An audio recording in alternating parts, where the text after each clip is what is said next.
हम लोग श्रीमद् भगवद गीता के 18वें अध्याय के 72 और 73 श्लोक को पढ़ेंगे। आपने सुना अभी तक कि भगवान ने महात्म्य बताया पढ़ाने वाले का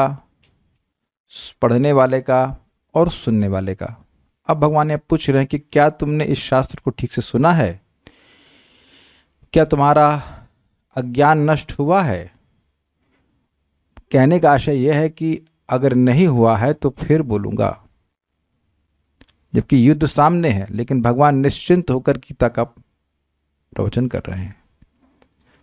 परम पूज्य प्रहलादानंद महाराज विनोद में कह रहे हैं बहुत अच्छा लगा हमको।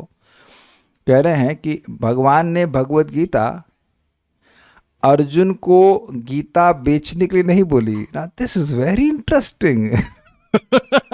हमको उनका सेंस ऑफ ह्यूमर बहुत अच्छा लगता है हमको। अभी इसको कल ही तो क्लास दिए हैं इसको वृंदावन ने, मैं शेयर कर दूंगा। इतना मजेदार कह रहे कि गीता बेचने के लिए नहीं थी वो गीता बोली है।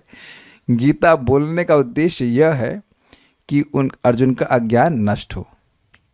तो उसके संबंध में प्रश्न करते हुए अर्जुन उत्तर देते हैं। मेरे पीछे बोलिए। कश्चिदेतच्छ्रुतं पार्थ त्वय्येकाग्रेण चेतसा। कश्चिदेतच्छ्रुतं पार्थ त्वय्येकाग्रेण चेतसा। कश्चिद् ज्ञानसम्मोह प्रणष्टस्ते धनञ्जय। कश्चित् ज्ञानसम्मोह प्रणष्टस्ते धनञ्जय। कश्चिदेतच्छ्रुतं पार्थ त्वय्येकाग्रेण चेतसा। कश्चिदेतं श्रुतं पार्थ त्वय्येकाग्रेण चेतसा। कश्चिद् ज्ञानसम्मोह प्रणष्टस्ते धनञ्जय। कश्चित् ज्ञानसम्मोह प्रणष्टस्ते धनञ्जय। बोलिए। कश्चिद् एतत् श्रुतं पार्थ त्वय्येकाग्रेण चेतसा। कश्चिदेतच्छ्रुतं पार्थ त्वय्येकाग्रेण चेतसा। कश्चित् ज्ञानसम्मोह प्रणष्टस्ते धनञ्जय। कश्चिद् ज्ञानसम्मोह प्रणष्टस्ते धनञ्जय। क्या हुआ? ऐसा क्यों फेस बना रही थी? हे प्रथापुत्र, हे धनंजय, क्या तुमने इसे अर्थात इस शास्त्र को एकाग्रचित होकर सुना है? सोए तो नहीं हैं? इतने में लार बहाते कोई बोले हैं क्या क्या बोला आपने? ऐसा नहीं, ध्यान से सुना कि नहीं सुना ये पूछ रहा है। और क्या अब तुम्हारा अज्ञान तथा मोह दूर हो गया है? देखिए, ध्यान से सुनने का मतलब ही है कि समझने का प्रयास करना कि क्या बोला जा रहा है। Is it not? जब आप कुछ समझने का प्रयास कर रहे हैं कि क्या बोल रहा जा रहा है, क्या बोला जा रहा है, जब ये समझने का प्रयास करते हैं तो उसमें सुनना अपने आप सम्मिलित होता है। आपको अलग से सुनने का प्रयास नहीं करना होता है। सुनने के बाद समझना होता है। लेकिन मैं जैसे बोल रहा हूं तो क्या आप सुनने का कुछ प्रयास कर रहे हैं? अगर आपको विषय वस्तु में रुचि है तो आपको पता भी चलता नहीं कि कब सुन रहे हैं। उम्मीद है कि बात समझ में आ रही होगी। जिस विषय में रुचि होती है सहज व्यक्ति सुनने लगता है, सहज सुनता है बिना किसी प्रयास के। एक्चुअली पार्थ, हे पार्थ, त्वया एकाग्रेण चेतसा, तुम्हारे द्वारा एकाग्र चित्त से एतत् श्रुतम कश्चित्, यह सुना गया है क्या? मतलब क्या सुने हो कि ठीक से नहीं सुने हो? धनंजय बोला, हे धनंजय, कश्चित् ते अज्ञान सम्मोह प्रणष्टस्ते प्रणष्ट, क्या तुम्हारा अज्ञान से उत्पन्न मोह नष्ट हो गया है? देखिए, भगवान बड़े कंसर्न हैं।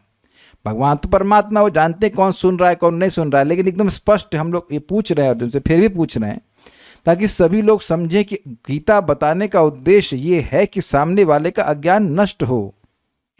There is a purpose to it. क्या भगवान यहाँ बोल रहे हैं तुमको डिग्री मिल गई क्या? डिग्री में कितने नंबर आए क्या? उसके बाद काम वही जो गीता के विपरीत है। तब तो क्या समझ में आई? भगवत गीता ऐसा ग्रंथ डिग्री प्राप्त करने के लिए नहीं है, अपितु अज्ञान की डिग्री को कम करने के लिए। शास्त्र का अभ्यास करना होता है, ध्यान से सुनना होता है कि क्या बोला जा रहा है। कश्चिदेतत् श्रुतम पार्था त्वय्येकाग्रेण चेतसा, क्या हे पार्थ तुमने एकाग्र चेतना से एकाग्रचित्त होकर के ये सुना जो मैंने बोला? हाँ, मान लीजिए अर्जुन हाँ मैंने सुना। तो कह रहे अच्छा सुना तो कश्चित् अज्ञान सम्मोह प्रणष्टस्ते धनंजय, हे धनंजय, तुम्हारा ये जो अज्ञान जनित सम्यक मोह है क्या यह नष्ट हो गया? प्रश्न बड़ा सिंपल है, कुछ पूछना पढ़ाना नहीं है इसमें। गीता भूषण टीका। तो इस प्रकार शास्त्र और इस शास्त्र को बोलने, पढ़ने और श्रवण करने की महिमा का वर्णन हुआ। अब भगवान यहाँ पर इस शास्त्र के अर्थ को समझने के संबंध में बोलेंगे और इस शास्त्र की अनुभूति के संबंध में बताएंगे। कश्चित शब्द यह अव्यय है। अव्यय का मतलब होता है इसके रूप नहीं चलते हैं, जैसे रामः रामः वैसा होता है, ऐसे कश्चित शब्द के रूप नहीं चलते। अपि भी इसी प्रकार का एक अव्यय शब्द है, अथ भी इसी प्रकार से शब्द है, वो चेंज नहीं होते। और यह प्रश्न को इंगित करता है कि क्या तुमने सुना? अगर तुम पूर्ण रूप से समझे नहीं तो मैं फिर से इसे समझाऊंगा। यही इस प्रश्न से अभिप्रेत होता है। मतलब क्या है? मतलब बहुत जबरदस्त है। गीता केवल कुछ करने के लिए नहीं बोल रही है। श्रीमद् भगवद गीता का उद्देश्य यह नहीं कि हम क्या करें, that was not the focus. क्या करें की बात नहीं है, कैसे करें, किस चेतना में करें, यह फोकस है। आप देखिए बार बार, क्षत्रिय है, ब्राह्मण है, वैश्य, शूद्र, चाहे कोई भी व्यक्ति है, वह अपने कर्म को निष्काम भावना में करे। तो हम पहली बार नहीं बोल रहे हैं। तो यानी भगवान यह नहीं सिखा रहे कि तुम्हें अग्निहोत्र यज्ञ करना कैसे है, अभी तो किस चेतना में करना। कैसे का मतलब not the details of doing it, लेकिन the details of the intention of doing it. किस उद्देश्य से भोजन करना है, किस उद्देश्य से बोलना है, खाना है, जो भी कुछ करना, किस तरह से करना है, वो समझा रहे हैं। उम्मीद है कि बात आप समझ में आ रही होगी। तो अब ये क्यों जरूरी कि वो समझे? अर्जुन के उपलक्षण से हम सभी लोगों को, हमको भगवद गीता को समझ करके किस चेतना में कार्य करने हैं यह समझना बहुत जरूरी है। और अगर नहीं समझ में आया है तो फिर गीता सुनना जरूरी है कि भाई समझ में नहीं आया, क्योंकि कर्म बंधन के कारण होते ही हैं। लेकिन अगर वह कर्म भगवान के लिए किए जाते हैं तब वह बंधन के नहीं अपितु मोक्ष कारण बनते हैं। तो ये समझना जरूरी है कि कौन से कर्म बंधन के कारण बन रहे हैं और कौन से कर्म बंधन के कारण नहीं बन रहे हैं, या वही कर्म कैसे ही एक समय में बंधन के कारण बन रहे हैं और एक समय में मोक्ष के कारण बन रहे हैं। ये विवेक जागृत करना जरूरी है। इसलिए कह रहे हैं कि अगर नहीं समझ में आया तो मैं फिर से तुम्हें बताऊंगा। तात्पर्य, भगवान अर्जुन के गुरु का काम कर रहे थे, अतएव यह उनका धर्म था कि अर्जुन से पूछते कि उसने पूरी भगवद गीता ढंग से समझ ली है या नहीं। यदि नहीं समझी है तो भगवान उसे फिर से किसी अंश विशेष या पूरी भगवद गीता बताने को तैयार है। तो आप लोग कहेंगे प्रभु जी हमको समझ में नहीं आई, हमको समझ में नहीं, फिर से गीता पढ़ाइए। तो अभी तो रिकॉर्ड करके रख दी है, सुन लीजिएगा, और जो ना समझ में आए तो वो पूछ लीजिएगा। अन्य ग्रंथ भी पढ़ाने। वस्तुतः जो भी व्यक्ति कृष्ण जैसे प्रामाणिक गुरु या उनके प्रतिनिधि से भगवद गीता सुनता है उसका सारा अज्ञान दूर हो जाता है। क्या ज्ञान है? मैं यह देह हूं। एक भक्त बड़ा सुंदर कह रहे थे कि हम यह भी नहीं जानते कि हम अपने आप को नहीं जानते। काफी इंटरेस्टिंग है ना, काफी गहरा ज्ञान है कि यह भी नहीं जान रहा है कि हम अपने को भी नहीं जान रहे। और अभिमान ऐसा होता है कि हम बहुत कुछ जानते हैं और हम उस ज्ञान के आधार पर कार्य कर रहे हैं। क्या अर्जुन का ये शोक कि मेरे दादाजी हैं, ये मेरे पिताजी हैं, या जो पिताजी तो खैर नहीं थे, चाचा जी हैं, ये हैं, वो हैं, क्या वो ज्ञान पे आधारित था? नहीं, ज्ञान पे आधारित नहीं था, देह पे आधारित था। और क्या केवल अर्जुन के केस में या हमारे केस में भी है? आप देखिए किस प्रकार से फंसे रहते हैं व्यक्ति, है ना? फंसा रहता है कि नहीं? हमारा भाई का ये हो गया, हमारी चाची का ये हो गया, हमारे ताऊ का ये हो गया। तो ये गीता पढ़ लिया है तो व्यक्ति का ज्ञान नष्ट होना चाहिए। देखिए, ये नहीं कह रहा है कि कहा जा रहा है कि संवेदना न रखिए, ऐसा नहीं बोला जा रहा है। लेकिन आप अपने कर्तव्य के निर्धारण में, हम अपने कर्तव्य के निर्धारण में देह का आधार रख रहे हैं तो हम अज्ञान में हैं। अब पता नहीं मेरी भाषा समझ में आ रही कि नहीं, आई रही होगी। I think simple. हमेशा व्यक्ति सोचता है ये मेरा बेटा है, मेरा बच्चा है, मेरा ये है, मैं उसके अनुसार मैं करूंगा। लेकिन केवल उसके अनुसार करना तो उचित नहीं है ना। भगवान किसी से क्या चाहते हैं ये व्यक्ति को समझना चाहिए। तो अब मान लीजिए किसी का, हम सभी का ज्ञान एक बार में दूर नहीं हुआ तो फिर से पढ़ना चाहिए, फिर से पढ़ना चाहिए, फिर से सुनना चाहिए। ये सिंपल सी बात है कि कोई दवा है तो ऐसा तो आप नहीं कह सकते हमने 10 बार ले ली है, इससे कोई मतलब है क्या? आपने 10 बार ली है या 20 बार ली है इससे मतलब नहीं है, कितना ठीक हुआ है इससे मतलब है। ये बात है। भगवद गीता कोई सामान्य ग्रंथ नहीं जिसे किसी कवि या उपन्यासकार ने लिखा हो, इसे साक्षात भगवान ने कहा। इसका क्या मतलब है? ओके, वेद बात नहीं। आपको नॉवेल्स पढ़ने का शौक था भक्ति में आने से पहले? आई होप था। माइक भी बताइए। जी प्रभु जी। आप कहेंगे मुझे कैसे पता? जब उनके घर में गए थे तो उनके घर में छापा पड़ा था। मैंने छापा मारा, देखा बिस्तर के नीचे बहुत सारा अवैध संन्यास पड़ा। संन्यास अवैध मतलब नॉट कृष्ण कॉन्शियस। और अलमारी में भरा भरा हुआ था, पता नहीं क्या क्या चीज़ें भरी हुई थी। तो अब आप बताओ कि उन संन्यास, सारे संन्यास पढ़े थे आपने जो भी आपने? अच्छा, संन्यास हमने पहले से ले रखा था। संन्यास बोल रहा हूँ मैं, उपन्यास, आई एम सॉरी। उपन्यास। हाँ, संन्यास नहीं, उपन्यास, आई एम सॉरी, मेरे मुख से संन्यास चल रहा था। उपन्यास, उपन्यास, आई एम सॉरी। तो उपन्यास, तो उपन्यास, उपन्यास बोलते ना, वो नॉवेल जो थे, उनको पढ़ के आपके कैसा महसूस होता था? उस टाइम तो अच्छा लगता उस टाइम अच्छा लगता था, अच्छा लगता था। अच्छा, भगवत गीता पढ़ के अच्छा लगता है? जी। अच्छा लगता है। तो दोनों अच्छा लगने में भेद क्या है? वो वो, वो कुछ टाइम के लिए स्टोरी जैसा है। हाँ, कुछ टाइम imagination। के लिए की स्टोरी जैसे सुन लिया, काम खत्म। एक एक उपन्यास को कितनी बार पढ़ा आपने? एक बार। दोबारा नहीं ना?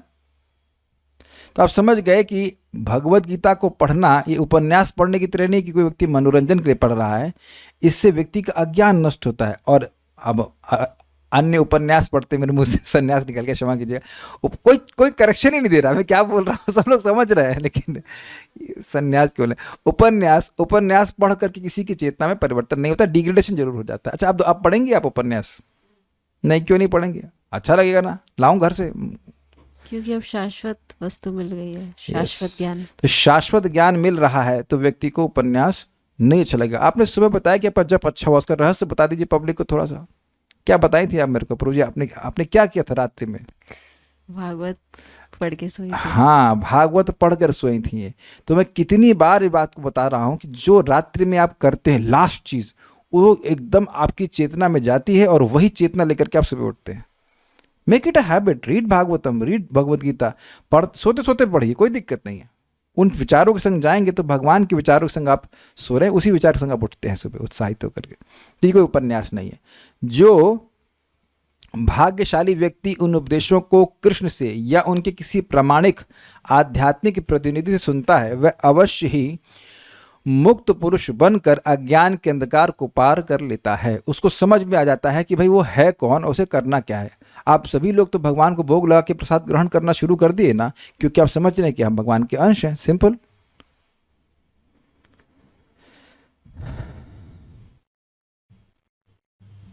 ठीक है, तो अब हमारे पास एक दुविधा है कि अगला श्लोक थोड़ा लंबा है। अब मैं चाहूंगा कि आज ही पूरा कर दें, तो हम पहले से बोल देना कि 12 बजे तक होगा। आप लोग अपने हिसाब से सुन लीजिएगा इसको, बहुत अच्छा श्लोक है। मेरे पीछे बोलिए।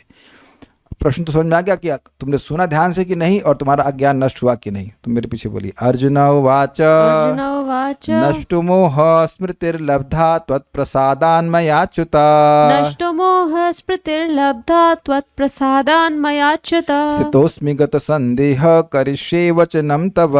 स्थितोऽस्मि गतसन्देहः करिष्ये वचनं तव। अर्जुन उवाच अर्जुन उवाच नष्टो मोह स्मृतिर्लब्धा त्वत्प्रसादान्मयाच्युत नष्टो मोह स्मृतिर्लब्धा त्वत्प्रसादान्मयाच्युत स्थितोऽस्मि गतसन्देह करिष्ये वचनं तव। स्थितोऽस्मि गतसन्देहः करिष्ये वचनं तव। अर्जुन उवाच अर्जुन उवाच नष्टो मोह स्मृतिर्लब्धा त्वत्प्रसादान्मयाच्युत नष्टो मोह स्मृतिर्लब्धा त्वत्प्रसादान्मयाच्युत स्थितोऽस्मि गतसन्देहः करिष्ये वचनं तव। स्थितोऽस्मि गतसन्देह करिष्ये वचनं तव। पिछले प्रपात के तात्पर्य से ये तो स्पष्ट समझ में आता है कि भगवत गीता की क्लास में किसी को भी बैन नहीं करना चाहिए, क्योंकि जो कोई भी व्यक्ति सुनता है वो अज्ञान से दूर होकर के भगवान के पास चला जाता है। अनुवाद। अर्जुन ने कहा हे कृष्ण, हे अच्युत, अब मेरा मोह दूर हो गया। अच्युत क्यों कह रहे हैं? क्योंकि वे अपने भक्तों पर कृपा करने से नहीं चूकते हैं। ये भगवान ने कृपा करी, ऐसा ठीक ठीक बोला जिससे अर्जुन का ज्ञान पूरी तरह से नष्ट हो गया। और ये अर्जुन का ज्ञान जो है वो हल्का फुल्का नहीं है, संपूर्ण मानव जाति नहीं, संपूर्ण जीव समूह का ज्ञान है। यानी अर्जुन का जो बीमारी है वो सभी की बीमारी। एक भक्त हैं आशीष प्रभु, अरे आशीष शर्मा प्रभु, तो वह भी दवा लेने के लिए गए एक डॉक्टर से, जैसे हम दवा ले रहे हैं। तो बोले प्रभु ये चटनी मिली है, ये मिला है, वो मिला है, तो आपको भी वही मिला है। चटनी मतलब चटनी से दवा देते हैं कुछ। तो हमने कहा भाई सबकी बीमारी एक जैसी नहीं होती है, सबकी बीमारी एक जैसी नहीं कि डॉक्टर साहब सबको एक ही बराबर से चटनी पिला देंगे खिला देंगे। और कुछ तो बोल रहे थे, लेकिन लेकिन भगवत गीता सब अविद्या के रोग को नष्ट करने वाली दवा है, वो सभी के लिए है। दिस इज वेरी अमेजिंग, सभी के लिए है। भगवान ने इतनी अद्भुत तरह से बोला है। आप बताइए कि क्या कोई ऐसा व्यक्ति कह सकता है यूट्यूब पर कहीं पे भी कि वह एक प्रवचन कर रहा है जिससे सभी का हित हो? ऐसा कोई नहीं कह सकता है कि सभी का हित होगा। भगवान की ऐसी सर्व सामर्थ्य है, ऐसे शब्द बोले हैं जिससे जो भी सुनेगा, मनुष्य मात्र जो भी सुनेगा उसको लाभ होने वाला है। अब मेरा मोह दूर हो गया है, आपके अनुग्रह से मुझे मेरी स्मरण शक्ति वापस मिल गई। तो क्या अल्जाइमर हो गया था इनको? क्या इनको अल्जाइमर हो गया था? अरे ये कौन हो तुम? कृष्ण हो? मैं कौन हूं? मेरा नाम अर्जुन है क्या? ऐसा नहीं भूल रहे हैं। जी हाँ, तो इनको अपनी वास्तविक स्थिति समझ में आ गई कि वो हैं कौन, ये बात है। तो एक बात बिल्कुल स्पष्ट है। क्या स्पष्ट है? भगवान की कृपा यह नहीं है कि हमें बंगला गाड़ी मिले। एक भक्त हैं, वो डिप्रेशन में आ रहे हैं क्योंकि आ रहे हैं क्योंकि उनका खुद का घर नहीं है, किराए पे रह रहे हैं। वैसे तो किराए पे सभी लोग रह रहे हैं, लेकिन ये मूर्खता है अगर वो सोचे कि कोई व्यक्ति सोच रहा है कि हमें खुद का घर नहीं मिला है तो भगवान का अनुग्रह हम पर नहीं हुआ है। अरे तुम्हें रहना ही कितने दिन है यार? अपने ही घर में कितने दिन रह लोगे तुम, कौन जानता है? पॉइंट इज दैट कि ये बहुत अच्छी बात समझ में आ रही है, बहुत ज़्यादा अच्छी बात समझ में आ रही है कि भगवान का अनुग्रह क्या है। हमें स्मरण हो जाए कि हमारा संबंध भगवान से क्या है, एटलीस्ट कुछ अंडरस्टैंडिंग होने लग जाए, एटलीस्ट कुछ समझ में आए कि भाई हम भक्ति करके सुखी होंगे, भोग करके सुखी नहीं होंगे। हम उनके सेवक हैं और उनकी सेवा करके ही हम सुखी होंगे, ये स्मरण हो जाए तो भगवान की वास्तविक अनुग्रह प्राप्त हुआ है। अन्यथा कितना भी भोग प्राप्त हो जाए, कितनी भी सुविधा प्राप्त हो जाए, जीव सुखी नहीं हो सकता है। अब मैं संशय रहित तथा दृढ़ हूं और आपके आदेशानुसार कर्म करने के लिए उद्यत हूं। अगर आपको याद हो तो भगवान ने कहा था कि जो इस भगवत गीता को दूसरों को पढ़ाता है वह संशय रहित होकर मेरी प्राप्ति करता है। और आप देख रहे हैं कि अर्जुन पर ऐसा प्रभाव हुआ है। तो ऐसा नहीं कि केवल पढ़ाने वाला संशय रहित होता है, पढ़ने वाले की भी संशय समाप्त हो जाते हैं कि भगवान कौन है, उसे क्या करना है, इस संबंध में वह दृढ़ हो जाता है। और मोह नष्ट हो गया, मतलब उनको समझ में आ गया। प्रश्न अर्जुन का यह था कि मेरा निश्चित कल्याण किस में हो, ये बताइए। यह श्रेय स्यात् निश्चितम ब्रूहि स्तन में शिष्यस्तेहम शाधि माम त्वाम प्रपन्नम, जिससे मेरा निश्चित श्रेय हो वह मैं आपसे पूछ रहा, वह मुझे बताइए। तो इनको समझ में आ गया कि इनका परम कल्याण श्रेय होगा भगवान की आज्ञा मान करके भगवान के अनुसार कर्म करने में। ये होता है मोह नष्ट होने का मतलब, और यही होता है आत्मा के अनुसार कार्य करने का मतलब। वैकुंठ में सभी लोग भगवान के आज्ञाकारी हैं। तो इस जगत में जब हम भगवान के अनुसार कार्य करना सीख जाते हैं तो समझ जाना चाहिए कि हमारा मोह नष्ट हो गया। बहुत सिंपल सी बात है कि हाथ सोचे कि मैं रसगुल्ले को पकड़ा रहूंगा और मुझे रस मिल जाएगा, तो ये उसका मोह है, इल्यूजन है। वस्तुओं को यथावत ना देखने का सामर्थ्य है, यथावत ना देखने की बात कर रहा हूं मैं। तो जगत में सभी लोग भगवान से अलग होकर सुखी होने का प्रयास कर रहे हैं, ये उनका मोह है, इल्यूजन है। तो ऐसा अर्जुन का इल्यूजन नष्ट हो गया कि वो कह रहे थे कि इन लोगों को मैं मार दूंगा तो मैं सुखी कैसे होऊंगा। लेकिन आप सुखी होंगे भगवान की बात को स्वीकार करने से, ना कि कुछ करने या नहीं करने से। और सुखी हुए भी थे बाद में। अर्जुन वाचा, अर्जुन ने कहा अच्युत, हे अच्युत, त्वत्प्रसादात्, आपकी कृपा से मेरा मोह नष्ट हो गया है। मया यानी मेरे द्वारा स्मृति लब्धा, आत्म तत्व स्मृति प्राप्त हुई है। मतलब मेरा तत्व क्या है, मैं कौन हूं, मैं आत्मा हूं, ऐसा मेरा स्मरण, ऐसी मेरी स्मृति मुझे प्राप्त हो गई है।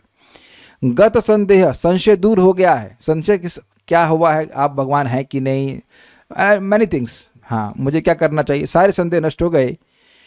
मैं तस्मी यथा ज्ञान अवस्थित हुआ हूं, मतलब अपनी स्थिति में अवस्थित हो गया हूं। तब वचनम करिष्ये, आपकी आज्ञा का पालन करूंगा। जबकि भगवान किस पोजीशन पे हैं?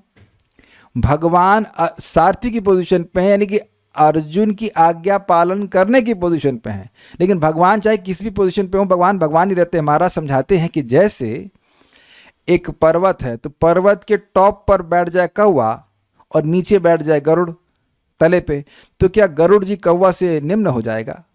तो भगवान चाहे कहीं पे भी बैठे, भगवान भगवान है और जीव जीव है, उनका अंश है, उनका सबमिसिव सेवक है, ये कहना चाहिए। ओके।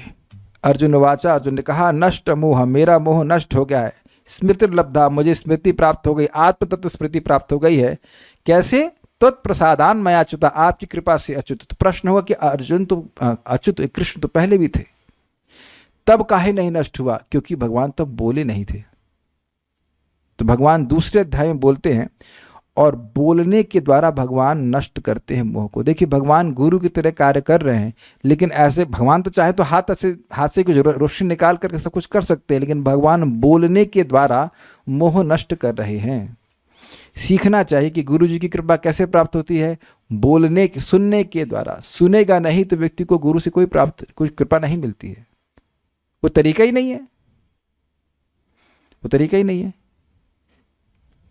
स्थितोस्मि गत संदेह, मैं अपनी मूल स्वरूप में स्थित हो गया हूं, मेरे सारे संदेह नष्ट हो गए। करिष्य वचनमता, मैं आपके वचन का पालन करूंगा। ये बहुत सुंदर बात है। लिंक देखिए, जिस व्यक्ति का भगवत गीता को सुन करके संदेह नष्ट हो गया है, वह भगवान की आज्ञा का पालन करेगा। बात बहुत सिंपल है। लेकिन जो व्यक्ति अगर भक्ति नहीं कर रहा है, इसका मतलब है कि उसको अभी संदेह है, कुछ स्वीकार्य है। भले ही वो आपके मुंह पे बोल दे कि ना ना ना प्रभु जी, हमें तो विश्वास है, तो तुम इनको विश्वास है तो तुम भजन क्यों नहीं कर रहे हो?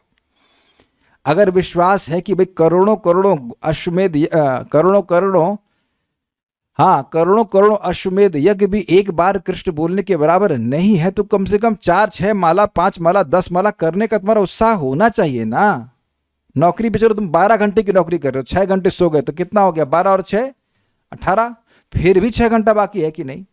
6 घंटा अभी भी बाकी है ना, तब भी तुम 2 घंटा जब कर सकते हो।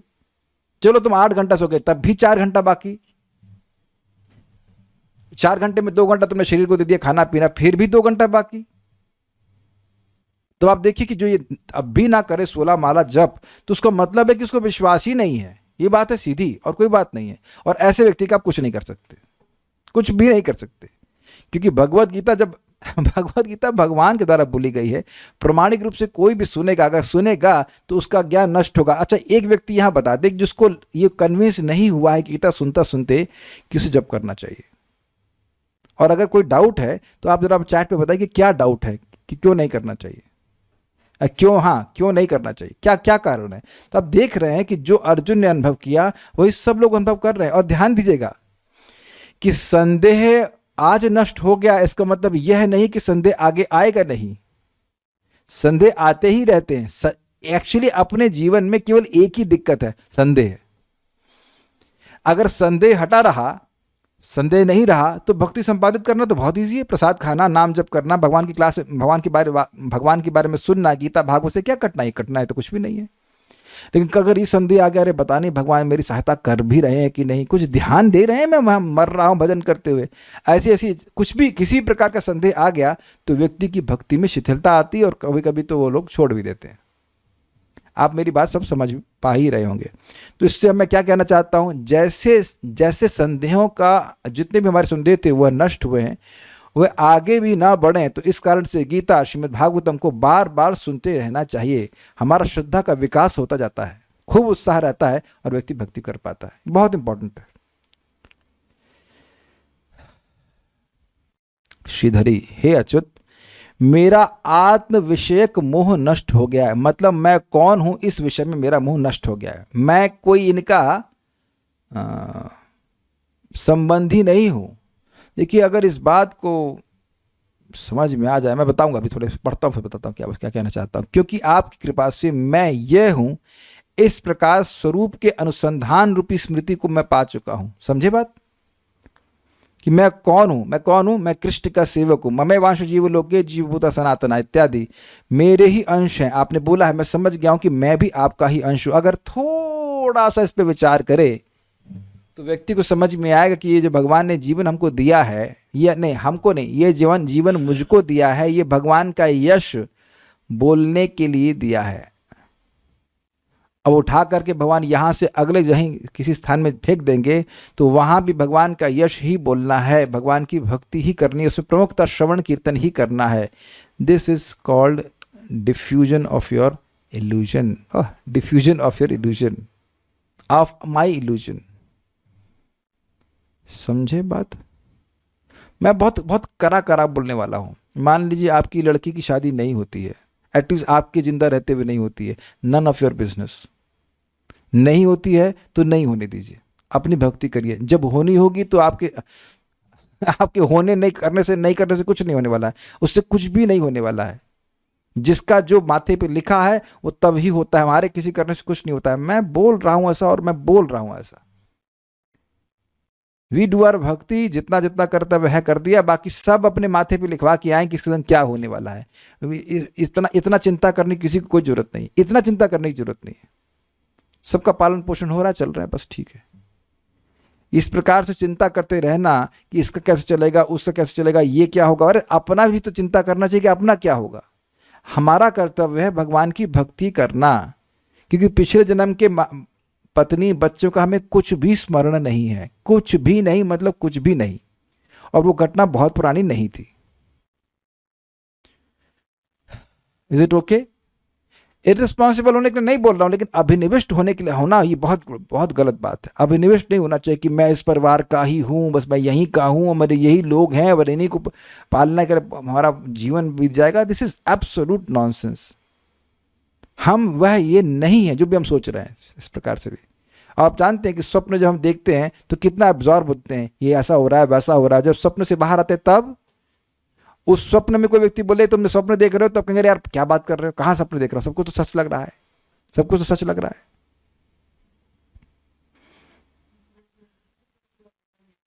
लेकिन आप देखिए स्वप्न से बाहर आते तब समझ जाते, ओह अच्छा अच्छा मैं ये हूं। अब समझ में आया बात, मैं ये हूं, मैं तो क्या सोच रहा था, मैं ये हूं। कभी आपने ऐसा स्वप्न देखा है कि कोई व्यक्ति एक घर में मर गया है, वह भी सपने में आकर के आपके संग चल रहा है और बोल रहा है ये देखो ऐसा करते हो ऐसा करते हैं, और जब आप सपने से जगे तो दिखा रहे वो तो मरे हुए काफी समय हो गया, तो कहां से आ गए। This is how we are illusion. तो यह कह रहे हैं कि आपकी कृपा से मुझे, मैं यह हूं, मैं सेवक हूं आपका शाश्वत, इस प्रकार स्वरूप के अनुसंधान रूपी स्मृति को मैं पा चुका हूं। अनुसंधान मतलब समझते हैं, अनुसंधान का मतलब अवेयरनेस, नॉट रिसर्च। अनुसंधान हो गया है मुझे कि मैं शरीर नहीं हूं, मैं आपका अंश हूं, मैं केवल आपका अंश हूं, मैं और कुछ भी नहीं हूं। ये बात, इसलिए मैं स्थित हूं, अर्थात इस युद्ध करने के लिए उपस्थित हूं। This is very interesting. तो क्या पहले युद्ध करने के लिए उपस्थित नहीं थे? देखिए, वह दोनों तरफ के पक्षों को देखने के लिए जब अपने रथ को बीच में लगा दिए, तब वह युद्ध के लिए उपस्थित नहीं थे। आए तो युद्ध करने थे, लेकिन युद्ध करने का सामर्थ्य समाप्त हो गया था। सब कुछ क्या होता, उनका वो जो शोक था वो इंद्रियों को सुखा रहा था। गांडीव संसृते हस्ता त्वक्चैव परिदह्यते, गांडीव उनके हाथ से सरक रहा था, उनकी त्वचा जल रही थी। ऐसी अवस्था में कोई युद्ध कर पाएगा? एक वक्त हमको बता रहे थे कि उनको पढ़ाई करते समय, स्कूल जाते समय कैसी भावना आती थी, पढ़ाई तो करने का मन करता नहीं था, तो मन में प्रार्थना करते थे काश भूकंप आ जाए और ये जो स्कूल है वो धंस जाए, खत्म हो जाए। तो यद्यपि वह क्लास में बैठते थे, लेकिन क्या वो क्लास में उपस्थित थे? बिल्कुल उपस्थित नहीं थे। आप लोग का भी अनुभव होगा कि बचपन में कभी कभी क्लास ऐसी होती थी कि बस वेट करते थे कि कब खत्म हो, वो तो हम खाली कहने के लिए उपस्थित थे, वहां कुछ सुन नहीं रहे होते थे, है कि नहीं? अनुभव हुआ होगा सर। तो कह रहे कि अब मैं स्थित हूं, अर्थात युद्ध करने के लिए उपस्थित हूं। I am now present to fight. This is very nice. चला गया है धर्म विषयक संदेह जिसका, ऐसा मैं आपकी आज्ञा का पालन करूंगा। लैंग्वेज बड़ी अच्छी लगी मेरे को। चला गया है धर्म विषयक संदेह जिसका, ऐसा मैं आपकी आज्ञा का पालन करूंगा। तो धर्म विषय क्या था भाई? युद्ध करना है, क्षत्रिय का धर्म पालन करना है कि ब्राह्मण की तरह छोड़ के चले जाना है, ये डाउट था उनका। तो कह रहे हैं अब उनको समझ में आया कि धर्म उनके लिए ये है कि जिससे भगवान संतुष्ट हो। इसीलिए कह रहे कि मेरे को समझ में आ गया कि धर्म है आपकी आज्ञा का पालन करना, तो मैं करूंगा। तो मेरा संदेह धर्म के विषय में जो था वह नष्ट हो गया, सारार्थ वर्ष नहीं। इसके बाद और क्या जिज्ञासा करूं? This is very nice link. भगवान ने पूछा कि क्या तुम्हारा अज्ञान नष्ट हो गया है? क्या तुमने ध्यान से सुना है? नहीं सुना तो मैं फिर से कुछ पूछना हो तो पूछ लो। मान लो अगर तुम्हें कुछ पूछना हो, कुछ क्लियर नहीं हो तो फिर से पूछ लो। अगर भगवान ऐसा कहें तो अर्जुन कहते हैं ना, अब इसके बाद क्या और जिज्ञासा रह गई? आप सब कुछ तो क्लियर कर दिए, अब और क्या बताऊं आपको? आपसे और क्या पूछूं? सॉरी, मैं सभी प्रकार के धर्मों का परित्याग कर आपके शरणागत होकर निश्चिंत होकर आप में विश्वास युक्त हुआ हूं। क्लियर है? अब से आप मेरे शरण्य हैं। आपकी आज्ञा में स्थित रहना ही मुझ शरणागत का धर्म है, वर्णाश्रम धर्म अथवा ज्ञान योग आदि नहीं।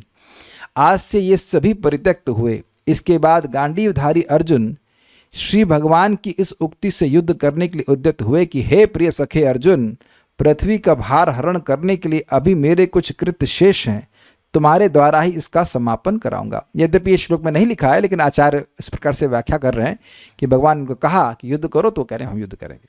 ठीक है, तो स्पष्ट था। गीता भूषण टीका। भगवान श्री कृष्ण द्वारा पूछे जाने के बाद अर्जुन श्रवण के बाद अपने अनुभव को बताते हुए उत्तर देते हैं कि उन्हें समझ में आया। तत्प्रसादान मया च्युत, अर्थात आपकी कृपा मात्र से मेरा मोह या अज्ञान जो ज्ञान की विपरीत है वह समाप्त हो गया। ठीक है, आपकी कृपा से। स्मृतिर लब्धा, अर्थात मैं वस्तुओं को उनके सही स्वरूप में समझ पा रहा हूं, इस कारण से मेरे सारे संदेह समाप्त हो गए हैं। मैं आपकी आज्ञा के अनुसार कार्य करूंगा। एकदम स्पष्ट है। तो यह कहा जा रहा है कि सभी जीव जैसे देवता और इंसान देहाभिमान से ग्रस्त हैं और यह सोचते हैं कि वे अपने अपने कर्मों को करने में स्वतंत्र हैं। बड़ा जबरदस्त है। यह है अज्ञान का वर्णन। जब मैं अपनी पहचान अपने देह से कर रहा हूं तो मैं स्वतंत्र कहाँ रहा? मैं तो देह के अनुसार कार्य करने के लिए परतंत्र हो गया ना। मैं तो उस अज्ञान में दब कर कार्य कर रहा हूं ना। जो कोई भी व्यक्ति यहां पे कुछ कार्य कर रहा है तो वो एक डर से कार्य कर रहा है कि मैं ऐसा नहीं करूंगा तो मेरा क्या होगा, मैं जीऊंगा कैसे? जबकि हम कभी नष्ट ही नहीं होते हैं। विचार कीजिए आप देखो कि स्वप्न में भी हम कितनी चीज़ों को देखते हैं और रहता है हमको ये तो करना ही पड़ेगा, हमको अभी करना, मैं क्या करूं, मुझे तो ये करना ही पड़ेगा। लेकिन क्या वहां पे हम स्वतंत्र होते हैं? नहीं, हम उस स्वप्न के परतंत्र होते हैं। उस स्वप्न को देखने के कारण हमारा जो अज्ञान है उसमें दबकर कार्य कर रहे होते हैं। उसी प्रकार से ना तो हमें कुछ काट सकता है, ना कोई खा सकता, कुछ भी नहीं है। लेकिन जो मन में भय है वो इसी वजह से ना कि हम अपने देह से अभिमति करते हैं कि मैं देह हूं। यही बात है। तो कह रहे हैं कि देवता तक इस ज्ञान से युक्त हैं और वह सोचते हैं कि वह अपने अपने कर्मों को करने में स्वतंत्र हैं। देवता की उपासना इंसान करते हैं और देवता उनको वर प्रदान करते हैं जैसी उनकी इच्छा होती है। परंतु सच्चे ईश्वर कौन है? ज्ञान के विपरीत मेरा यह मोह था कि प्रकृति ही पूरे जगत की कारण है। इसके विपरीत मैं सोचता था कि भगवान के कोई गुण नहीं है, कोई रूप नहीं है और वह लोगों के कार्यकलापों के प्रति उदासीन है। अब बात यह है कि क्या अर्जुन इस तरह सोचते थे? नहीं। लेकिन यहाँ पर टीका में इस प्रकार से बोला गया है कि किस प्रकार के अज्ञान को भगवान भगवत गीता के द्वारा नष्ट कर रहे हैं। लोग ऐसा सोचते हैं, जैसे भगवान ने स्पष्ट बताया, मया दक्षिण प्रकृति सुयते सचराचरम हेतु नाने न कौन्तेय जगद भी परिवर्तिते। मेरी अध्यक्षता में प्रकृति कार्य कर रही है। तो इस तरह की जो भावना लोगों की है कि कोई ईश्वर नहीं है, प्रकृति अपने आप कार्य कर रही है, उसका छेदन भगवान अपनी उक्ति से करते हैं। इस प्रकार का मोह, और हाँ, भगवान को मुझसे या किसी और से कोई मतलब नहीं है, यह भी लोग सोचते हैं। हम कुछ भी करें ना करें क्या फर्क पड़ता है उनको। तो ये सब भी अज्ञान है। इस प्रकार का मोह मेरा आपकी शिक्षा प्राप्त करके नष्ट हो गया है। अब मुझे उन भगवान के बारे में सच्चा ज्ञान प्राप्त हुआ है जो अपने स्वरूप और शक्तियों के लिए प्रसिद्ध है। और यही मतलब है भगवान को समझने का। भगवान को समझने का मतलब है कि भगवान और उनकी शक्तियों को दोनों को समझना। शक्ति समझ रहे हैं और भगवान को नहीं समझ रहे तो भगवान को निराकार कर देंगे, और भगवान को समझ रहे शक्तियों को नहीं समझ रहे तो फिर मतलब क्या हुआ? भगवान विदाउट एनर्जी को मतलब ही नहीं हुआ। सूर्य को सूर्य की रोशनी के बिना कैसे समझ पाएंगे आप? ये बात है। वह स्वरूप जो ज्ञान और आनंदमय है, वह भगवान जो गुणों के समुद्र हैं, जैसे सर्वज्ञता, सर्वशक्तिमत्ता, सत्य संकल्पता इत्यादि। अब ये सब बातों पे तो बहुत ज़्यादा व्याख्या हो जाएगी, लेकिन सर्वज्ञता तो भगवान ने स्वयं ही बताया कि मुझसे ही सभी को ज्ञान आ रहा है। तो स्वाभाविक सी बात है कि ज्ञान उनके पास है। सर्वशक्तिमत्ता, सबसे भगवान ने कहा कि मत्तः परतरम नान्यत्, मुझसे परे कुछ नहीं है, मैं ही सभी चीज़ों का स्रोत हूँ, तो वह शक्तिमत्ता नहीं हो गई।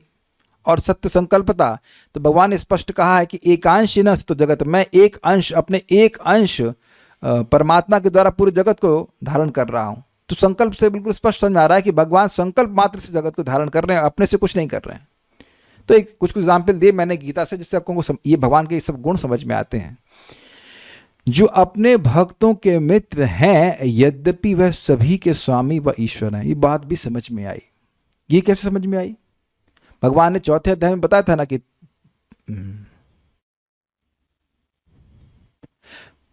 भक्तो सीमे सखा चेती रहस्य में तद उत्तमम, बोला ना कि तुम मेरे भक्त हो, मेरे मित्र हो। तो मेरे मित्र हो मतलब मैं भी तुम्हारा मित्र हूं। अभी इसी अध्याय में बोला इष्टो सीमे दृढ़मति ततो वक्ष्यामि ते हितम, तुम मेरे इष्ट हो, मेरे बहुत प्रिय हो, इसलिए मैं तुमको ये बात बोल रहा हूं।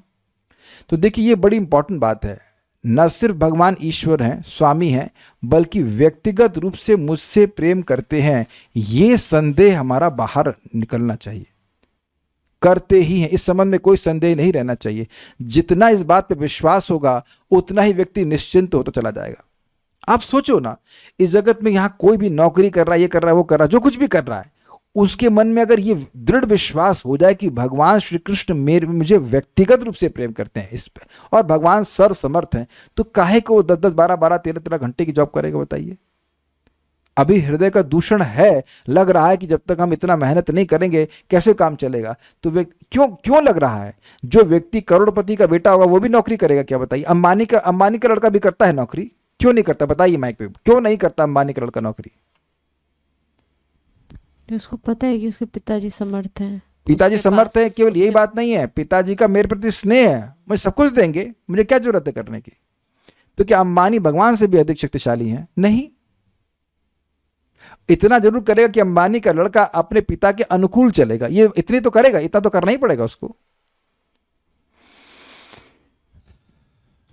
तो धीरे धीरे करके हमारा संदेह नष्ट होता है और फिर व्यक्ति उस प्रकार से भगवान के शरणागत होता चला जाता है कि भगवान न सिर्फ सर्वशक्तिशाली हैं, अभी तो बहुत प्रेमी भी हैं। ये बात है, जो ब्रह्मांड में सभी जीवों के विभिन्न कर्मों के अनुसार अपनी इच्छा मात्र से और अपनी शक्तियों अर्थात जीव, समय और प्रकृति के द्वारा उनके शरीर बनाते हैं। ये समझ में आया? भगवान अनंत रूप से शक्तिशाली है और हर जीव को उसके कर्म के अनुसार अपनी विभिन्न शक्तियों के द्वारा, भाई जीव के द्वारा मतलब भाई कोई माता पिता ले लिया उनने, उसके बाद किसी जीव को जन्म करवा दिया उसके कर्म के अनुसार। कोई बंगाल में जन्म लिया है, कोई नॉर्थ इंडिया में जन्म लिया है, कोई अमेरिका में जन्म लिया है, तो किसी जीव के द्वारा ही तो ले रहे हैं जन्म। ऑब्वियसली शरीर दिया जा रहा है वो भौतिक प्रकृति के द्वारा दिया जा रहा है और एक समय में दिया जा रहा है। तो ये सारी शक्तियों को भगवान मैनिपुलेट करके हर व्यक्ति को विभिन्न प्रकार के जन्म प्रदान करवा रहे हैं। जो अपने निष्काम भक्त को अपनी निधि के रूप में रखते हैं, this is too much, this is too much. कोई भक्त निष्काम भावना से भगवान का भजन कर रहा है तो निधि का मतलब होता है खजाना। खजाने को व्यक्ति रोड पे नहीं फेंक देता है, उसकी हर प्रकार से रक्षा करता है। तो निष्काम भक्त अगर कोई निष्काम भक्ति कर रहा है तो उसकी सुरक्षा तो विशेष रूप से होती है, विशेष रूप से होती है, ये बात बोल रहे हैं। और उससे स्वयं को ही दे देते हैं। तो एक व्यक्ति कह रहे थे, उनके मन में डाउट था कि भगवान कुछ भौतिक इच्छा पूरी करते हैं क्या? जब आपकी कोई भौतिक इच्छा नहीं होती तो अपने आप को ही दे देते हैं। तो भगवान को मांगो ना। ये 2-4-5 घंटे की नौकरी भगवान से मांगना कोई बहुत बुद्धिमानी नहीं है, और तो मांग रहे हैं तो बहुत अच्छी बात है एक दृष्टि से देखा जाए, सब भगवान देते हैं। चक्कर क्या है कि जो नया भक्त है वो सोचता है कि भगवान मेरे को देंगे क्या, मैं कौन सा भजन कर रहा हूँ जो मुझे देने वाले हैं। लेकिन वो हैं ही ऐसे दयालु, सबकी व्यवस्था करते हैं। अगर हमारे मन में ये है कि भगवान हम चाहते हैं कि हमारी भक्ति ठीक से चलती रहे, तो भगवान भी यही चाहते हैं, तो निश्चित रूप से आपको हर प्रकार के भौतिक संसाधन देंगे। हम नाम तो नहीं रख सकते, लेकिन एक भक्त हैं, उनके पिताजी बोले कि अब हम तुमको रहने के लिए किराया नहीं देंगे। तो बेचारी घबरा रही थी माता जी कि हमें क्या करना पड़ेगा, घर जा नहीं सकते, माता पिता से बनती नहीं है, और कहाँ रहेंगे, रोड पे आ जाएंगे, कुछ नहीं। अभी मैसेज कर, हाँ प्रभु जी हम जब अब ठीक से कर पा रहे हैं, भागवत सुन पा रहे हैं, तो घर से तो नहीं निकल रहा है, घर से तो नहीं निकली, कुछ व्यवस्था हो गई उनकी रहने की। तो मैं प्रैक्टिकल अगर बोला जाए तो आपको विचार अब करके देखिए कि जितना चिंता व्यक्ति अपने भरण पोषण की करता है, अगर वाकई भगवान के भजन की करे, तो अब देखिए कि भरण पोषण की टेंशन होगी ही नहीं। और मैं केवल थ्योरी में नहीं बोल रहा हूँ, भजन मतलब कैसे भगवान के यश को विस्तार किया जाए, कैसे भगवान का प्रचार किया जाए। ये इस्कॉन के सारे मंदिर हैं, इतने सारे ब्रह्मचारी हैं, तो क्या वो नौकरी करते हैं? कोई नौकरी नहीं कर रहा है, सब भगवान की भक्ति कर रहे हैं और भगवान के प्रचार में लगे रहते हैं। भगवान सारी पूर्ति कर रहे हैं कि नहीं कर रहे हैं? कितने लोगों को खिलाया जाता है? इस्कॉन वृंदावन तो फ्री है ना प्रसादम, कितने हजारों लोगों को खिला रहे हैं लोग। ये थोड़ा समझना चाहिए कि भगवान के हाथ हर जगह है, उनका कंट्रोल हर जगह है, और ये ब्रह्मांड जो है पूर्ण है, जिसको जो चाहिए वो सब मिलता है। अगर वो भौतिकतावादी हो तो भी, तो भक्तों का तो कहना ही क्या। ये विश्वास होना चाहिए, सुनने से धीरे धीरे करके विश्वास होता है और उसके अनुसार जीने से भी विश्वास होता है। ठीक है, मैं समझ पा रहा हूं कि भगवान आप ही हैं जो वसुदेव के पुत्र हैं और मेरे मित्र के रूप में यहाँ उपस्थित हैं, इसलिए मैं आपकी शरण लेता हूं। आप मुझे कभी नहीं त्यागेंगे, आप मुझे कभी नहीं त्यागेंगे। मेरा यह संशय अब पूरी तरह से नष्ट हो गया है। देखिए बड़ी जबरदस्त बात है। कोई स्त्री है, मतलब कोई लड़की है, और कोई शादी करे, उसके मन में संशय हो जाए कि हो सकता है कि ये लड़का हमको छोड़ दे, तो शादी करेंगी आप?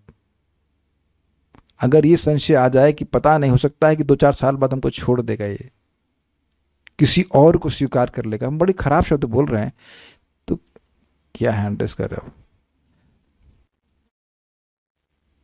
अगर किसी के मन में, किसी भी लड़की के मन में संदेह आ जाए, या लड़के के मन में, लेकिन लड़का शरणागत शरण नहीं लेता है लड़की की, नॉर्मली सेंस ये है कि लड़की शरण ले रही होती है, तो आप देख रहे हैं कि ऐसे में तो कभी शादी नहीं कर सकते, कभी नहीं कर सकते ना, कभी नहीं। तो ये संदेह नहीं रहना चाहिए कि भगवान हमको त्याग देंगे कभी भी। देखिए हमारी चाहे भौतिक इच्छा भी क्यों ना हो, आपने सुना था 18.56 में, मद व्यपाश्रय, वी प्लस अप प्लस आश्रय।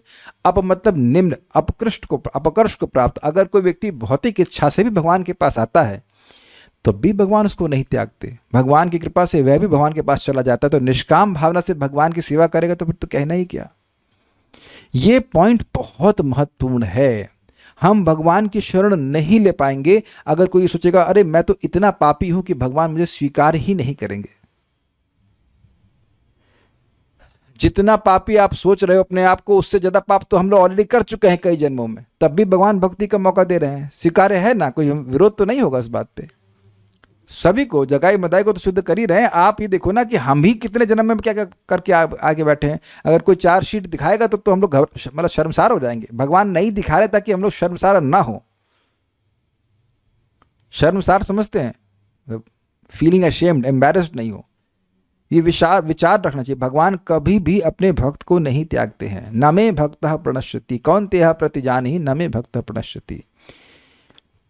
मेरा यह संशय अब पूरी तरह से नष्ट हो गया है। यदि यह मेरा लक्ष्य है, बहुत ध्यान सुनिए, बहुत जबरदस्त, सॉरी मेरा नहीं आपका, यदि यह आपका लक्ष्य है कि धरती का भार समाप्त किया जाना चाहिए, और यदि आप मुझ शरणागत भक्त से इस कार्य को करवाना चाहते हैं तो मैं आपकी आज्ञा के अनुसार कार्य करूंगा। यह कहते हुए अर्जुन धनुष लेते हुए खड़े हो गए। ये हमको बहुत अच्छा लगा था। मैं relate to it very much कि मेरी अयोग्यता होने के बाद भी भगवान मुझे अगर किसी तरह निमित्त बनाना चाहते हैं अपने यश का विस्तार करने से, तो हम बैठ गए भगवान का प्रचार करने के लिए। ना खड़े होकर नहीं बोलते हम लोग, but I am ready to preach Krishna's message no matter what I have done and no matter what I will do. लेकिन भगवान मुझे अगर भगवान का यश प्रचार करने के लिए निमित्त बनाना चाहते हैं तो अपनी पूरी एनर्जी अपन देंगे, पूरी एनर्जी देंगे। जो सामर्थ्य दे हमको भगवान दिए हम करेंगे। काश, ये तो मुझे कई बार स्ट्राइक करता है कि ये जन्म या अगला जन्म या आगे कुछ भी है। देखिए जो भी ज्ञान मेरे पास भगवद गीता का आया है, मुझे पूरा विश्वास है कि ये नष्ट तो नहीं होगा, नहीं हो सकता। शरीर नष्ट होने के बाद भी नष्ट नहीं होगा। अगला जन्म फिर होगा तो फिर बनेंगे प्रचारक और फिर भगवान का प्रचार करेंगे। That's what, if Krishna wants that, then it's okay. That should be the mood of a devotee. हम भक्त बन गए, भगवान के यश का प्रचार करना ही हमारे जीवन का उद्देश्य। हमें कोई बाण नहीं चलाने हैं, हमको भी धरती का भार कम करना है लेकिन लोगों को जान से मार के नहीं, उनकी जो गंदी वृत्तियां उनको मार कर, कैसे? भगवान का नाम दे करके, भगवान की भक्ति करके, स्वयं और दूसरों को भक्ति करवा करके। क्योंकि जो वैष्णव है वो धरती के बाहर नहीं होते हैं, जो भक्त नहीं है वो धरती के बाहर है। ऐसा मूड रखेंगे तो बहुत अच्छा लगेगा, बहुत अच्छा लगेगा, हृदय एकदम हल्का रहेगा। कुछ बात समझ में आ रही है, बहुत बड़ी शिक्षा ग्रहण करने को मिल रहा है। अगर अर्जुन को यहाँ से उठा के कहीं और लेके जाएंगे तो फिर युद्ध करवाएंगे कि नहीं भगवान? फिर युद्ध करवाएंगे, फिर युद्ध करवाएंगे, और फिर कहीं और लेके जाएंगे तो फिर युद्ध करवाएंगे। भगवान की तो लीला चलती ही रहती है अनेक अनेक ब्रह्मांडों में। तो जहां भगवान डालेंगे हम भगवान के यश का प्रचार करेंगे, जहां जहां रखना चाहें। That should be the mood of a devotee. अब हमारी योग्यता अयोग्यता से हमें कोई मतलब नहीं है। आप ये देख लो कि यहाँ पे जितने लोग भी हैं, अगर नियमित रूप से गीता सुन रहे हैं तो जो गीता की आपकी अंडरस्टैंडिंग थी पहले से, उससे 10, 20, 50% तो बढ़ी गई होगी, है कि नहीं? शुभांशी माता, सॉरी श्यामाजू सॉरी नॉट श्यामजू, श्यामाजू माता जी, अगर आपको जूम से कोई क्लास देने के लिए बोल दिया जाए गीता की, तो आपके लिए कोई ऐसा पहाड़ तो नहीं होगा ना कि नहीं। हम मान लीजिए कोई सुनने आ ही जाए, माता जी प्लीज दया कीजिए, कुछ बता दीजिए। मान लो कोई ऐसे रिक्वेस्ट कर, शिष्यस्ते हम शाधि माम त्वाम प्रपन्ना, मैं आपका शिष्य हूँ, आपको आप मुझे शादी, मुझे शासन कीजिए, समझाइए, तो आप बता ही देंगे ना गीता के बारे में। कौन ऐसा भक्त यहाँ पे कि संकर्षण प्रिय माता जी की आप एक श्लोक गीता का ना समझा पाए? मैं ये नहीं कह रहा हूँ कि आप कोई भी श्लोक समझा दीजिए, लेकिन एक श्लोक तो समझा ही सकते हैं, इज इट नॉट? सर्वधर्मान परित्यज, कुछ भी, कुछ तो अंडरस्टैंडिंग बढ़ी है आपकी। तो इसको यूज करने का प्रयास कीजिए, अपने बच्चों को या किसी को भी बताने का, थोड़ा थोड़ा बताने का अभ्यास कीजिए। देखिएगा कि आपको भगवान एम्पावर करेंगे।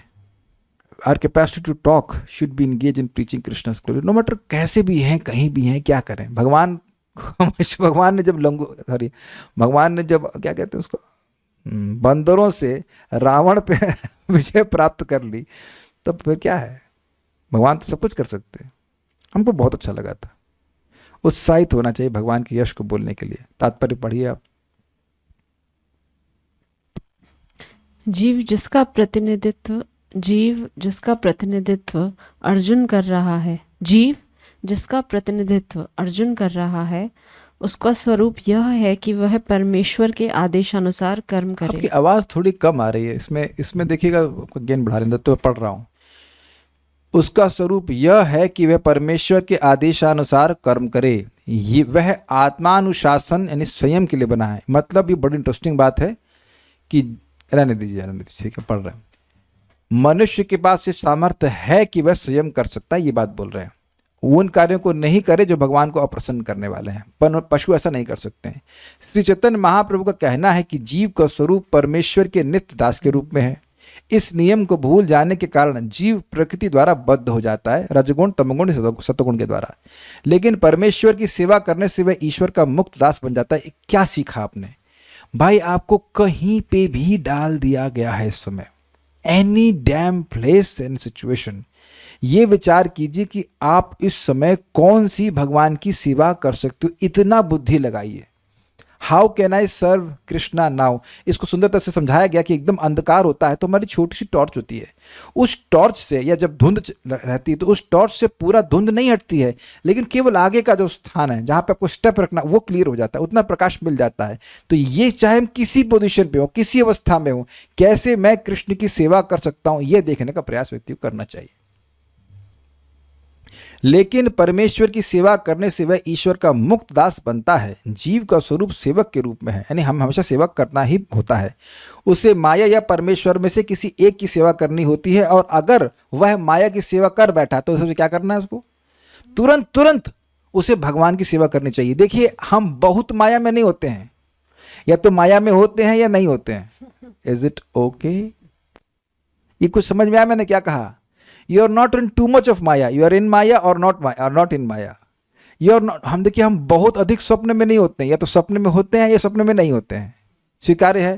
तो जैसे ही कृष्ण की सेवा नहीं कर रहे हैं तो वी आर इन माया। अब वो बहुत माया और कम माया की बात नहीं है। कुछ बहुत खराब कर रहे हैं या बहुत अच्छा कर रहे हैं, मतलब नहीं, वो खराब ही है क्योंकि वो कृष्ण की सेवा नहीं है। कभी कहते हैं not very heavy maya but something, not heavy और less, it is maya only. I hope it is clear. कोई कह रहा है कि मैं अस्पताल खोल रहा हूं, लोगों के धर्मार्थ काम कर रहा हूं, तो भैया ये भी माया है, अगर उसका भगवान से संबंध नहीं है तो। उम्मीद है कि समझ में आ रहा होगा। भाई भगवान की विस्मृति हो गई, किसी भी तरह से हो गई, तमोगुण से हुई या रजोगुण से हुई या सतोगुण से भी हो रही है, तो भी माया में ही है। कृष्ण की सेवा करना उद्देश्य होना चाहिए। यदि वह परमेश्वर की सेवा करता है तो वह अपनी सामान्य स्थिति में रहता है। ये बहुत मजेदार बात है। Are you comfortable there? आराम से बैठे हैं आप लोग? अब आप समझ गए ना, जैसे मैं ऐसे एकदम सीधे बैठूंगा तो थोड़ा सा टफ लग रहा है, ऐसे तो मैं आराम से ऐसे बैठ गया तो चिल रहना, मतलब भगवान की जब हम सेवा कर रहे हैं, that is our normal position. माया जस्ट विपरीत बोलती है, अरे तुम इतना कृष्ण की सेवा कैसे करोगे, तुम बोर नहीं हो गए? तुमसे पूछो, कभी हम महाराज से पूछा कि आप भगवान की सेवा करके बोर नहीं हो जाते? तो उन्होंने कहा कि तुम सांस लेने से बोर हो रहे हो। कितने लोग सांस लेने से बोर हो गए? अभी बचपन से तो सांस ले ही रहे हैं। और जमीन पर चलने से, श्यामाजू माता जी, हवाई जहाज में ट्रैवल करना तो बड़ा अच्छा लगता होगा, काफी ब्लिसफुल एक्सपीरियंस होता होगा, है ना? ना, हम भी सोच रहे थे ऐसा, और प्रभुपाद भी, हम सोच रहे थे कि हवाई जहाज में उड़ के देखते हैं, बड़ा मजा आता है। आप कभी उड़े उसमें? उड़े हैं ना? हाँ, तो जब ऊपर जाता है तो इतना बोर लगता है, वो 2 घंटे का सफर ही भारी लगता है, बहुत भारी लगता है। क्योंकि हम लोग हवाई जहाज पे चढ़ने वाले इंसान नहीं हैं, मतलब जीव इस प्रकार के नहीं है। हमारी नेचुरल स्टेट है कि हम जमीन पे चले। अब जमीन पे चल के भी आप बोर हो रहे हो? नहीं, ये हमारी समान स्थिति है। सो भगवान की सेवा में लगा रहना, ये हमारी समान स्थिति, ये बात प्रभुपाद समझा रहे हैं। इससे व्यक्ति सुखी रहता है। लेकिन यदि वह बाह्य शक्ति माया की सेवा करना पसंद करता है तो वह निश्चित रूप से बंधन में पड़ जाता है। इस भौतिक जगत में जीव मोहवश सेवा कर रहा है। क्यों? क्या मोह है बताइए, माइक पे बताइए। मैं शरीर हूँ, ये शरीर से संबंधित संबंधी मेरे अपने हैं, वेरी इनकी गुड। सेवा करके मैं सुखी तो हूँ। वेदवादी, अब इस पॉइंट के ऊपर अगर कोई व्यक्ति कार्य कर रहा है तो उसके कार्य का मोटिवेशन क्या है बताइए माइक पे। ये व्यक्ति मेरा संबंधी है, मुझे इस पे कार्य इसलिए करना चाहिए, तो वह मोह के आधार पे कार्य कर रहा है कि नहीं? जी, मोह के आधार पे कर रहा है। तो आप मेरी पत्नी है तो आपके भरण पोषण मुझे करना चाहिए कि नहीं करना चाहिए? जिम्मेदारी समझ के करना चाहिए, पर उसमें अभिनिवेश आपको मेरी सेवा करनी चाहिए कि नहीं करनी चाहिए? मैं आपके पति हूं, करनी चाहिए। तो आप समझ रहे कि किस तरह से भरण पोषण करना चाहिए। आप भक्ति कर सकें, ये सुविधा दी जानी चाहिए। मैं भक्ति कर सकूं, इसमें एक दूसरे को मैं हेल्प कर रहा हूं। मैं केवल एक एग्जाम्पल ले रहा हूं। बच्चे भी हैं तो वो बच्चे आपके नहीं हैं, वो भगवान के ही अंश हैं। उनको भी ऐसा वातावरण देना कि भगवान की भक्ति कर सकें। ये मोह से रहित होकर कार्य करने की बात है। तो जो शादी करे हैं या नहीं करे या जो कुछ भी है, किसी भी अवस्था में ये इसको सेंटर में रखकर किसी की सेवा करनी चाहिए। तब तो मोहवश नहीं कर रहे हैं, और नहीं तो मोहवश करेंगे। अगर मोहवश कोई कार्य कर रहे हैं तो भगवत विस्मृति ही रहेगी। वह काम तथा इच्छाओं से बंधा हुआ है, फिर भी वह अपने को जगत का स्वामी मानता है। This is interesting. जो बंधन में है वो स्वामी कैसे हो सकता है? This is brilliant, I mean amazing purport by Prabhupada. जब मैं कहीं भी जा रहा हूं तो उसके पीछे मेरी काम इच्छा ही है, तो मैं तो काम का सेवक हुआ ना, मैं स्वामी कैसे हो गया? दिस इज अमेजिंग, एकदम अमेजिंग बात है। लोग कहते हैं कि हमारी इच्छा नहीं है, लेकिन ऐसे हम ऐसा कोई बंधन में नहीं है, शराब पी लेते हैं, जब चाहे छोड़ दें। तो तुम छोड़ क्यों नहीं रहे हो यार? तुम छोड़ क्यों नहीं रहे हो? क्यों नहीं छोड़ रहे हो? बंधन में पड़ा हुआ व्यक्ति, वो इच्छाएं उसको यहां से वहां, वहां से यहां, यहां से वहां से वहां लेके जाती है, और वह अपने को स्वामी मान रहा है। प्रभुपाद कहते हैं कि गृहस्थ दिन रात काम कर रहा है पत्नी और बच्चे के लिए, और सोचता है कि वो मास्टर है। पापा समोसा लेके आओ, हाँ अभी लेके आता हूँ। पापा ये लेके आओ, हाँ लेके आता हूँ। पापा ये लेके आओ। तो तुम सेवक ही रहे ना, तो स्वामी कहाँ रह गए? यही मोह कहलाता है। मुक्त होने पर पुरुष का मोह दूर हो जाता है, और स्त्री का स्त्री का भी दूर हो जाता है, और वह स्वेच्छा से भगवान की इच्छा अनुसार कर्म करने के लिए परमेश्वर की शरण ग्रहण करता है। This is brilliant. यानी भगवत गीता का उपदेश किसी को प्रेशर करना नहीं है, अपितु उनको ट्रेन करना है, विवेक देना है कि वह अपनी स्वेच्छा से भगवान की सेवा करें, इससे उनका खुद का कल्याण होगा। ये बात है। जैसे डॉक्टर हमको बताता है कि बेटा तुम्हारी हड्डी में दर्द है, तुम अगर ये आलू, मतलब फॉर एग्जांपल आलू खाओगे तो वात बढ़ेगा, तुम्हें कष्ट आएगा। तो अब व्यक्ति का विवेक हो जाता है, तो स्वेच्छा से उस नियम का पालन करता है और कृतज्ञ होता है कि डॉक्टर साहब ने हमको सही उपदेश दिया। ये बात है। जीव को फंसाने का माया का अंतिम पाश यह धारणा है कि वह ईश्वर है। मतलब कुछ लोग विरक्त हो जाते हैं, फिर सोचते हैं कि हम विरक्त होकर के भगवान बन जाएंगे। ये भी माया है। जीव सोचता है कि अब वह बद्ध जीव नहीं रहा, अब तो वह ईश्वर है। वह इतना मूर्ख होता है कि वह यह नहीं सोच पाता कि यदि वह ईश्वर होता तो इतना संशयग्रस्त क्यों रहता। वह इस पर विचार नहीं करता। इसलिए यही माया का अंतिम पाश होता है। इसीलिए प्रभुपाद बार बार बताते हैं कि हम भगवान कभी नहीं बन सकते हैं। वस्तुतः माया से मुक्त होना भगवान श्री कृष्ण को समझना है और उनके आदेशानुसार कर्म करने के लिए सहमत होना है। समझ में आ गया? यानी कि बद्ध दशा में, मतलब शरीर में रहते हुए भी जीव माया से कैसे मुक्त हो सकता है? अगर उसको क्लियर रहे कि मुझे करना क्या है। यानी शरीर में रहते हुए आत्मा की तरह कार्य करना है, कृष्ण के सेवक की तरह कृष्ण की सेवा किसी न किसी रूप में करना है। तो ये हमारी है नम्रता, ये हमारा है मोह का नष्ट होना, ये हमारी है प्रॉपर अंडरस्टैंडिंग खुद की। सिंपल। इस श्लोक में मोह शब्द अत्यंत महत्वपूर्ण है। मोह ज्ञान का विरोधी होता है। This is very interesting. जब व्यक्ति, मोह का मतलब क्या है? वस्तुओं को यथावत न समझना। तो जब हम ये समझेंगे, सही ज्ञान होगा कि मैं कृष्ण का सेवक हूं, तो उसके अनुसार कार्य करेगा। मोह मतलब कुछ और समझना, ये बात। वास्तविक ज्ञान तो यह समझना है कि प्रत्येक जीव भगवान का शाश्वत सेवक है। लेकिन जीव अपने को इस स्थिति में न समझकर सोचता है कि वह सेवक नहीं अपितु तो इस जगत का स्वामी है, क्योंकि वह प्रकृति पर प्रभुत्व जताना चाहता है। प्रकृति पर प्रभुत्व जताने का मतलब है मैं भोगूंगा। और इसको बात थोड़ा आप क्लियर समझ लीजिए। देखिए, इसको परम पूज्य भक्ति विज्ञान महाराज समझा रहे थे और उसको बहुत अच्छे से समझिए कैसे इससे हम बाहर निकल सकते हैं। देखिए, खाना खा रहे हैं, ठीक है, लेकिन अगर हम उसकी इमोशनल वैल्यू को बढ़ा देते हैं तो हम फंस जाते हैं। मतलब मुझे बहुत अच्छा लगा, अब मुझे बहुत खराब लगा, तो अब दोनों ही सिचुएशन में राग और द्वेष में फंस गए। समझ में आ गया आपको? उसी प्रकार से सुना, अरे यार मजा आ गया, क्या नींद आए, खूब मजा आया, तो अब ये नींद में हमने इमोशंस अटैच कर दिए, फिर उसी टाइम उसी तरह सोने का मन करेगा। अग्रीड? और इसी प्रकार से मैथुन और इसी प्रकार से रक्षा। जब व्यक्ति इस प्रकार से इन क्रियाओं को सुख प्राप्ति के लिए करने लग गया तो वह प्रकृति पर प्रभुत्व जताना चाहता है।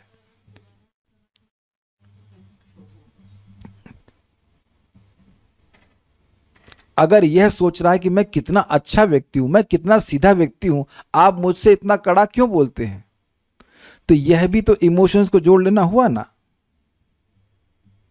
ये बड़ा खतरनाक है। We try to enjoy negative emotions also, कि मैं कितना अच्छा सज्जन शिरोमणि और मुझसे ऐसा खराब बर्ताव किया जा रहा है, तो वहां भी हम अपने इमोशंस को बांध ले रहे हैं।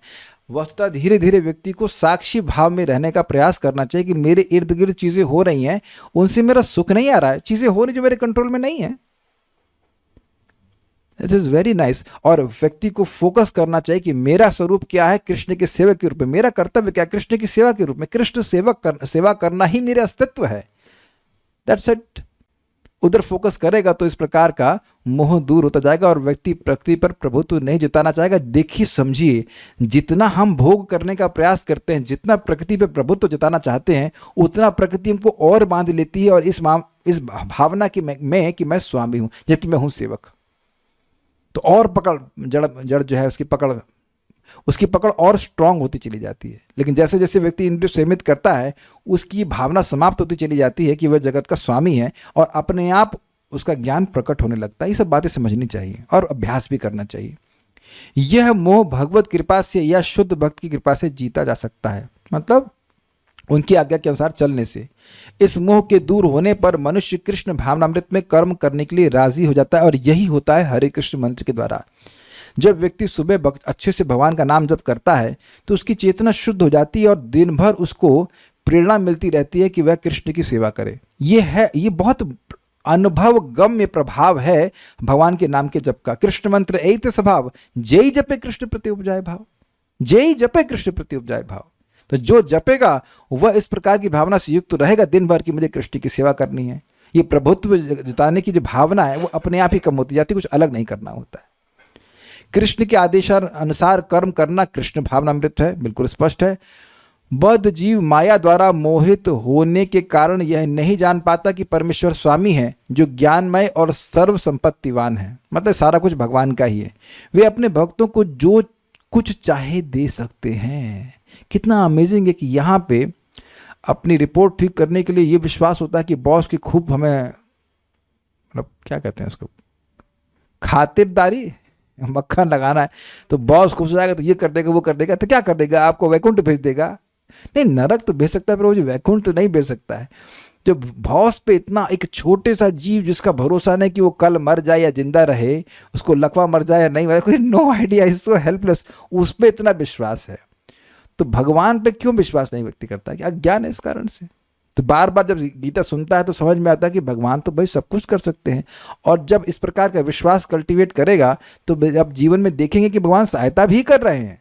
जब आप आपकी सहायता करते हुए दिखेंगे तब आपका विश्वास और बढ़ जाता है। तो सुनने से सारा काम होता है।